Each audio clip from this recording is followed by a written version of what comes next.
रायगड लोकसभेसाठी आपली उमेदवारी जाहीर झालेली आहे अजित पवार गटातर्फे आणि गेल्या 2 निवडणुकींपेक्षा आत्ताचं वातावरण वेगळं आहे. तर या निवडणुकीकडे कसे पाहता? मी महायुतीचा उमेदवार म्हणून या मतदारसंघामध्ये माझी उमेदवारी जाहीर आहे. आणि आता अजित पवार गट नाही तर राष्ट्रवादी काँग्रेस पक्ष म्हणून निवडणूक आयोगाने आणि सर्वोच्च न्यायालयाने सुद्धा आम्हाला काही विशिष्ट अधीन लावून त्या ठिकाणी मान्यता दिली. दोन्ही निवडणुकीपेक्षा वेगळं वातावरणीय परिस्थिती ती खरी आहे.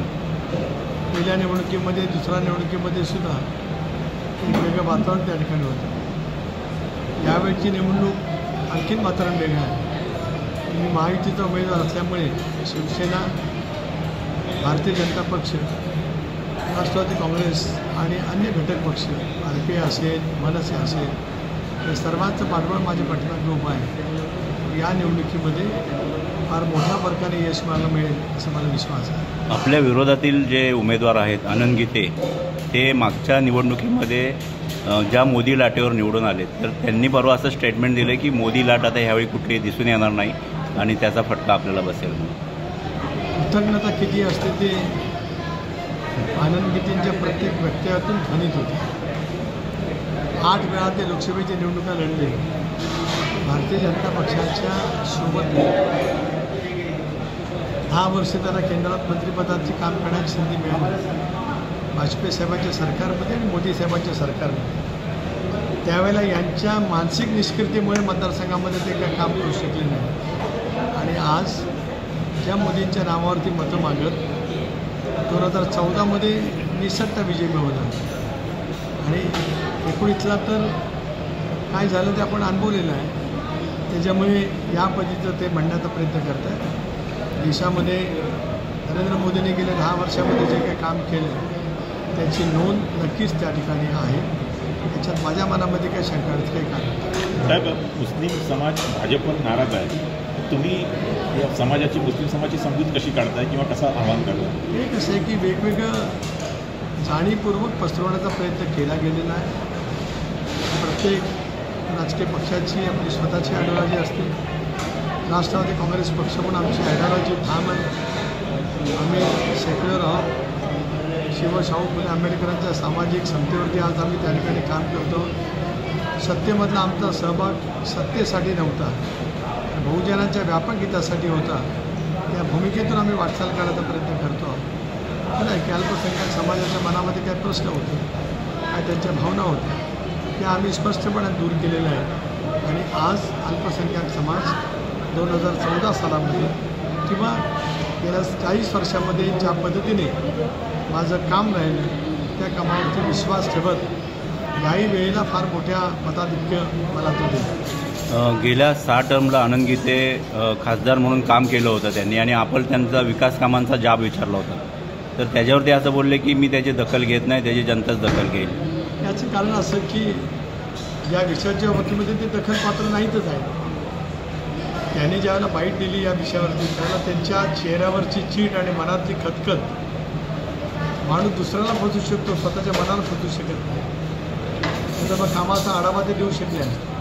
आज त्यांच्या कुठल्याही भाषणात लोकसभेचा उमेदवार म्हणून जी भाषण करायचं आहे त्याच्यात एकही शब्द नसतो व्यक्तिगत टीका टिप्पणी. अलीकडे ते सैतान, बाटली, भूत, गद्दार याच्याशिवाय त्यांच्या भाषणामध्ये मुद्दे नाही. 30 वर्ष तुम्ही संसदेमध्ये नेतृत्व केलं, 10 वर्ष कॅबिनेट मंत्रिमंडळामध्ये राहिला. तुमचं व्हिजन असलं पाहिजे. ह्याचा आणि व्हिजनचा कधी संबंध आला नाही. त्याच्यामुळे टीका टिप्पणी करण्यापेक्षा दुसरं त्यांच्याकडे काही उरलं नाही आणि विकास केला नसल्यामुळे ते सांगू शकत नाही. 40 वर्षाचा माझा राजकीय प्रवास विकासाच्या मुद्द्यावरतीच राहिला आहे आणि म्हणूनच जनतेने मला या स्थानापर्यंत पोहोचवलं. साहेब, तुम्ही दुसऱ्या वेळा लोकसभेची निवडणूक लढवत आहे. कदाचित या दुसऱ्या निवडणुकीमध्ये विजयी झाल्यानंतर तुम्हाला कदाचित केंद्रामध्ये मंत्रिपदाची संधी मिळेल. कोकणचा एक नेता आणि खासदार म्हणून आपल्या मतदारसंघासाठी काय व्हिजन ठेवून चाललं आहे तुम्ही? नाही, मंत्रिपद मिळेल की नाही याच्याबद्दल माझ्या मनामध्ये मी कधी स्वप्न ते पाहिलेलं नाही. संधी येत असते. आज मला एक विश्वास आहे, केंद्रामध्ये पुन्हा एकदा NDAचं सरकार त्या ठिकाणी येणार, मोदींच्या नेतृत्वाखालचं सरकार त्या ठिकाणी येणार. अशा वेळेला सरकार पक्षाचा लोकसभा सदस्य म्हणून भारत सरकारच्या अनेक योजना या आज आपल्या मतदारसंघामध्ये आणायच्या आहेत. पायाभूत सुविधा, भारत सरकारच्या वेगवेगळ्या योजना थेट लाभार्थीच्या या आणण्यामध्ये जर काही यश मिळालं या मतदारसंघाचा चेहरा पूर्णपणे बदलला जाऊ शकतो.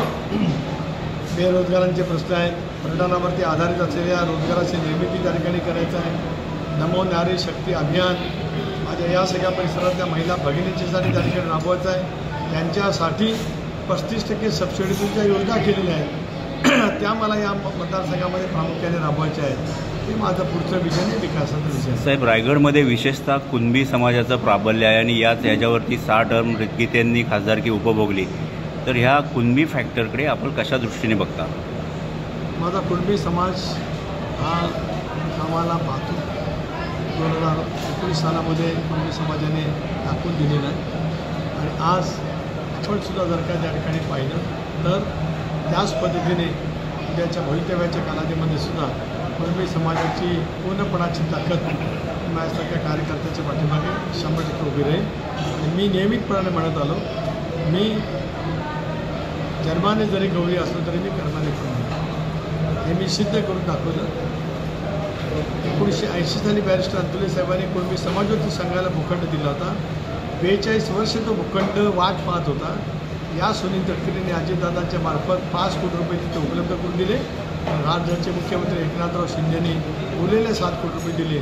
त्यामुळे मुंबईसारख्या जागतिक आर्थिक शहरात, देशाच्या आर्थिक राजधानीत आणि महाराष्ट्राच्या गौरवशाली राजधानीमध्ये आज बहुजन समाजाच्या म्हणजे कुणबी समाजाची एक वास्तू निभागदार पद्धतीने उभी आहे. त्याच्यामध्ये खारीचा कवयीना वाटा त्या ठिकाणी. एक राजकीय राष्ट्रवादी पक्षावरती एक प्रश्न आहे की जितेंद्र आव्हाड आपल्या